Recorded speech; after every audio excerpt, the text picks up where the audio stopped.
I'm having a Muppet rage moment right now because someone on the internet was wrong. Maybe.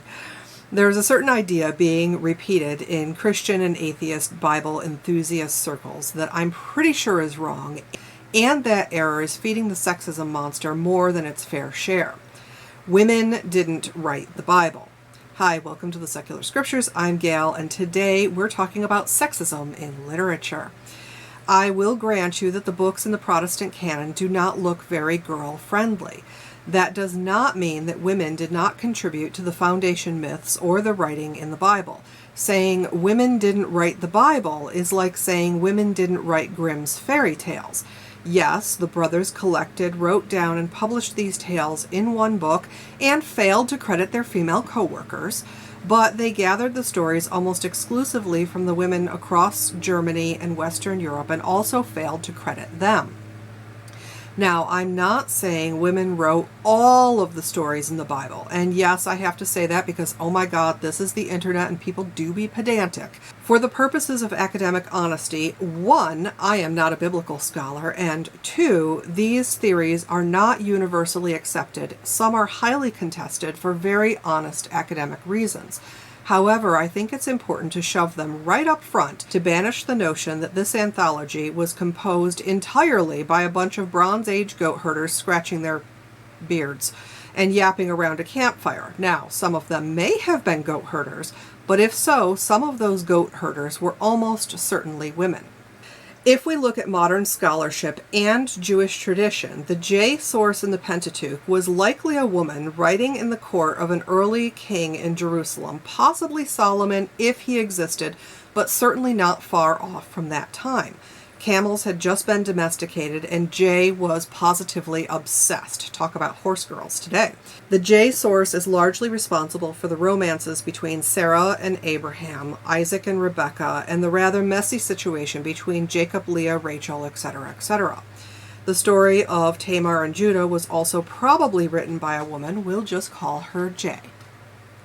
There is obviously much more attributed to the J source, but J is sometimes combined with E, which I'm not buying, and can also be broken into different parts by different scholars, so the actual attribution of the various passages is a bit of a mess, and the reality is we are probably looking at a collection of folk tales woven into one narrative over several centuries. But let's acknowledge that at least some of those stories were told by women.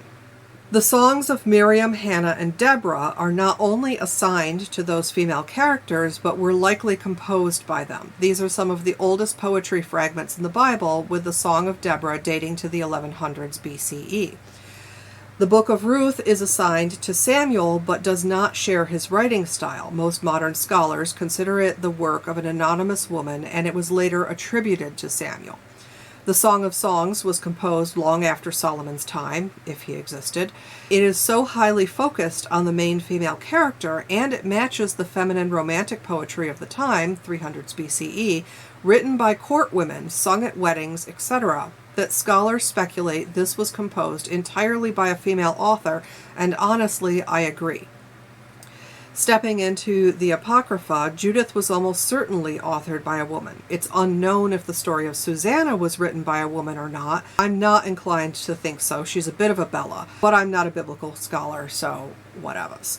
Both were composed around the same time as the Book of Daniel in the 200s to 100s BCE.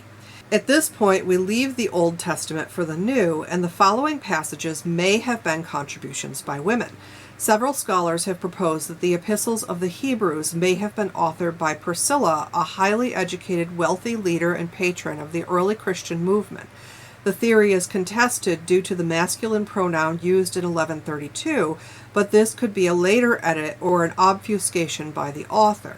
Even without wide academic support, it's worth mentioning. The we in Acts may be Thecla. Portions of the Gospel of Luke may have come from Mary, or one of the Marys, if we take the story as truth, specifically the infancy Gospels and the sections on widows.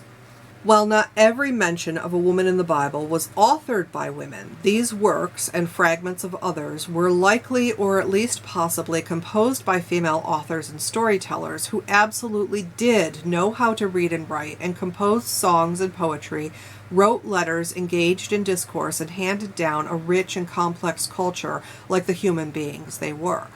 From a historical perspective, care must be taken not to apply modern ideals to all people for all time. We know the Bible is sexist as hell, but let's not make it worse than it actually is. Women were not always locked away from knowledge and creativity. Anonymous has been a woman for a very, very long time.